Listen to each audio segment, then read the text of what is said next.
I'm here with Kwame. We've just watched Arsenal drop points against Brighton. Very disappointing performance, especially considering Arsenal was so good against Brentford a few days earlier. Rocked up today expecting Arsenal to win and to win well. And that's no disrespect to Brighton. They've been on a bit of a poor run. Yeah. It wasn't to be. 1-1. Titles looking rather forlorn. Kwame, your thoughts today? The Artful Dodger. Yeah, that's what I'm going to call Arteta. Arteta, the Artful Dodger, because... Explain. I feel like he's dodging a lot of blatant things, the decisions that he's making. And we as fans, and this is why I can kind of relate to a lot of the fans where we're saying, it's blatantly in our faces. The fact that you've got one of our best players this season, and you're playing him out of position. Yeah? Who are you talking to in specific? I'm talking about Partey, Thomas Partey. Every time we win a game, they even showed I'm sure they showed a little numbers on before the game, and they said when he's played in centre mid, we've won the game. When he's played at right back, we've struggled. Why are we doing this? Why are we papering over the cracks? Why is it like? So I've got to put you on the spot. So what would you have done with the team in that regard? I said from before. I know people saying put Rice right back. No, I would have just put a defender there. I would have put a defender at right back. I don't care if he's left-footed. He can still defend. The fact that you're putting a man out of position, you're throwing off the whole rhythm of the team. Yeah. Partey's been so pivotal for us. And the fact he'd done that and he stuck with it. So I can understand why Tosin was saying Arteta's a stubborn man. So yeah, I'm calling him the Artful Dodger. It's in my head now, that song, the Artful Dodger right now. No, I think that's a fair criticism because it goes without saying that's not Partey's best position. But to be fair to the manager, we have also won games with Partey playing at right back. So maybe you wanted to give the team a different look. Oh, no, Laurie, you're saying about Brentford, the Brentford game, it wasn't like a convincing win for me. It wasn't like we... Really? I don't think it was a convincing win. I think it was... The warning signs have always been there. You look back at all the games that we've had, the Evertons, the draws... There's been these signs where we should have addressed it. And this is where you have to look at the manager and say, right, have you addressed it? Have you played the right players in the right position? Are you starting the players that are in form? All right? You're chopping and changing. You're dropping Miles Skelly. The boy's been doing really well at left back. No, but I hear that. But I'm saying that Brentford game, I've got to be honest and say that I thought that was one of our better performances of the season, especially when you consider, Brentford's home record. Yeah. You know what I mean? Going into that game, Brentford are very good at home. And we went a goal down in that game. Come back and beat them 3-1 quite convincing. Why do we need to go down a goal? Why do we need to concede penalties? You saw, as soon as we conceded that penalty, everyone now, all of a sudden, everyone was like, oh, we've got to start playing now. Oh, we've got to play forward. Where was that energy before? Why are we waiting to get hit first? Why can't we go out there and just... Yeah, but today we did hit first and then we didn't... It wasn't convincing enough.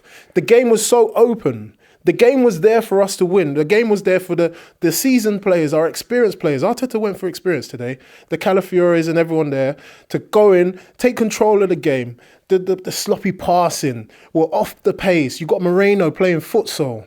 Yeah, I said I'll pick Moreno. I'll pick Moreno for my five-a-side team. But if I'm doing 11-a-side, I'm not picking him because he's turning around too many times. We haven't got time for that. João Pedro, why is it? Yeah, I'm looking at it. I'm just thinking.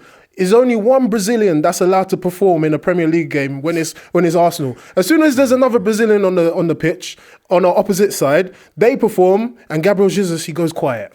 João Pedro looked like the Gabriel Jesus that I've been seeing banging in goals, 6 and 4. Why wasn't I seeing that? Well, that was just so disappointing because Jesus recently has been good. And yet today he laid an egg. But he weren't the only one. Trossard, Odegaard, right through the team. But let's talk about a guy that did have a decent half. 1 year, he scored the goal, looked good. Okay, some people have said towards the latter half of the first half, he kind of dropped off a little bit. No. But then we find in the second half, he doesn't come back out. He's replaced by Martinelli. Yeah. There's talk that he might be injured or that he is injured. What's your thoughts on that? He could be injured. I mean, Arteta, look, I don't know. I don't know what goes on behind closed doors, but I feel like he's covering himself now because the boy was the best player. He was the best player by a mile. I didn't see it as he dropped off from form towards the end of that first half. I saw a young boy, a young man who came in and shown up the rest of that squad That's how you play for Arsenal Football Club. Yeah. You take a chance. I don't care. I'd rather him do that. Look at the things he was doing, receiving the ball in a half turn, trying to put it through people's legs. He's going around other people. He was the only one who had the belief that he can do something special. That's something that we're missing in our squad. We've relied so much on Saka that we've had to let an academy player come in and show the likes of Martinelli. They said, I saw on Arsenal, they posted just after the game, they said, Martinelli's got 200 appearances. I said, my man, Martinelli, you need to do 200 push-ups because the way this guy is always getting pushed around when he's one-on-one or he's trying to go past the man and he just gets brushed aside, I'm sick and tired of it. But Weri was fantastic. If it is an injury, I'm hoping it is an injury just to cover for Arteta what he's done, taking him off. But he was miles the best player. But we have to take the manager at his word. If he says he's injured, we can't really stand there and say, look, man, I'm not, Did he look injured to you? How many players, no, but we don't know. How many players have we had where they're not 100% fit? Saka hasn't been 100% fit. Let's be real. All of these players are not 100% fit. Did he look like he was limping or anything? He didn't look like he was carrying a knock. He didn't to me, but what I'm saying is sometimes with a muscle injury, you're not quite sure. I don't want to second guess the manager. He said what he said. I doubt very much whether Weri will feature on Tuesday against Newcastle. But let's talk about why Arsenal don't seem to be able to put together back-to-back good performances, because it seems to be costing us now. It would appear that the league, to all intents and purposes, is pretty much done. It's not mathematically done, and obviously it's incumbent upon the club to keep trying every game. But today was one of those games where you think we're so far off it. Psychologically, you look at the body language, we look at the opponent that we're trying to chase with Liverpool.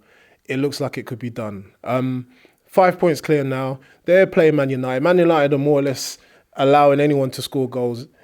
They're playing at Anfield. They're gonna reach even more points. There's gonna be more of a gap.